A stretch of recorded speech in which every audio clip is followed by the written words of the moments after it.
असं अपेक्षित नाही. आपल्या बुद्धिमत्तेला, आपल्या सगळ्या चाणक्य बुद्धीला, आपल्या विचारांना वाव आहे, परंतु या पद्धती चॅनल थ्रू द चॅनल या पद्धतीनं आपल्याला करावं लागेल आणि तशा पद्धतीचं काम आपण करा अशी एक मंगल कामना व्यक्त करतो. वेळ झालेला आहे.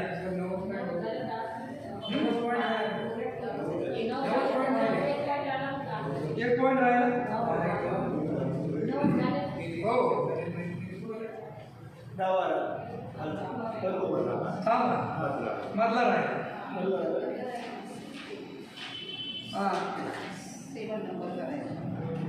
सात बौद्ध वाङ्मयाचे प्रकाशन हाती घेणे आणि सर्वसाधारण माणसापर्यंत बौद्ध धर्माची खरी शिकवण पोहोचवण्यासाठी हस्तपत्रके आणि पुस्तिका वाटणे हे 2 पॉईंट मी एकत्र करून सांगितले होते.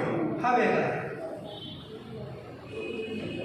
या पद्धतीनं आपल्याला काम करावं लागेल आणि हे करत असताना BSI मिशन 25 या माध्यमातून करा. आता BSI मिशन 25 वेळ आहे, खूप वेळ जाईल, त्यामुळं हे पत्रक आपल्याला मिळालंय का?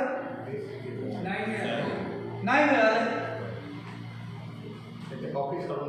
आज सगळ्यांना देतो संध्याकाळ जेवढे लोक 2025 मिशन ते आपण पाठवलेलं आहे ग्रुपवर पाठवलं तरी आज कॉपी देऊ आणि याच्यावरती तालुक्याचा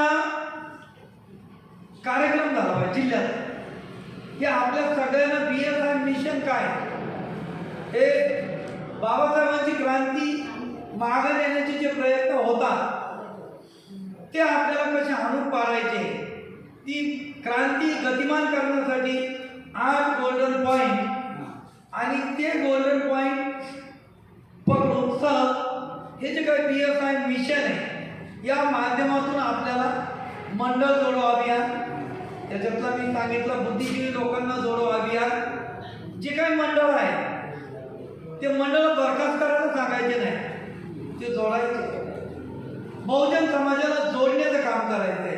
त्यामुळे आपल्याला महापुरुषांच्या जयंत्या स्मृती दिन साजरा करावा लागेल. तर आपण सांगू शकतो ना, ज्योतिबा फुले, क्रांतिबा, माता सावित्रीबाई फुले, आपल्याला बाळासाहेब आंबेडकर सांगावं लागते, समजावून सांगावं लागेल त्यांनी केलेलं प्रचंड काम. आपल्याला बाबासाहेब आंबेडकरांनी मनुस्मृती का जाळली हे सांगावं लागेल. बहुजन समाजाला जर आपल्याकडे बोलवायचंय, यायचंय, खेचायचंय, मनुस्मृती का जाळली, कोणाच्या विरोधात बोलत नाही आपण. मनुस्मृतीवरती पुस्तक आहे, 22 प्रतिज्ञेवरती पुस्तक आहे, त्याला घाबरण्याचं काही काम नाही, कोणाच्या भावना दुखावण्याचा आमचा अजिबात उद्देश नाही. आमच्या लोकांना 22 प्रतिज्ञा काय कळल्या पाहिजे, त्यामुळे या 22 प्रतिज्ञा संविधानाची जी काही प्रस्तावना आहे हे मोठ्या अक्षरात लावा, घरात लावा, आपल्या प्रत्येकाच्या घरात फ्रंटला असलं पाहिजे, 22 प्रतिज्ञा असल्या पाहिजे. मनुस्मृती का जाळायची नाही आपल्याला. आता प्रतिकात्मक दृष्टीनं बाबासाहेबांनी जाळली, ती का जाळली लोकांना सांगावं.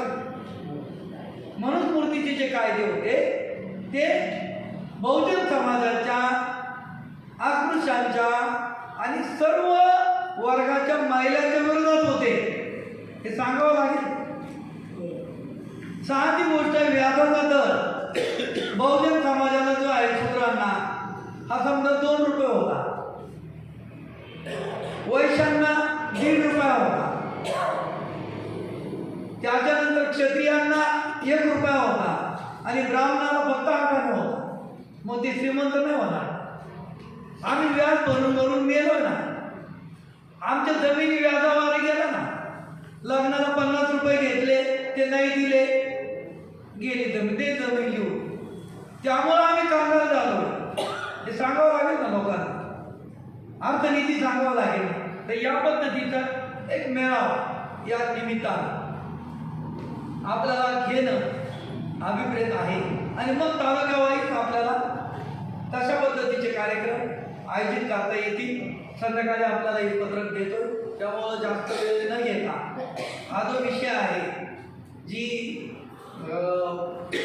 आचारसंहिताच्या पद्धतीनं कमी वेळामध्ये आपल्याला विषय सगळे संपवायचे, विषयाची डिलिव्हरी झाली पाहिजे आणि त्यामुळं हा विषय जो आहे तो या ठिकाणी मी थांबवतो.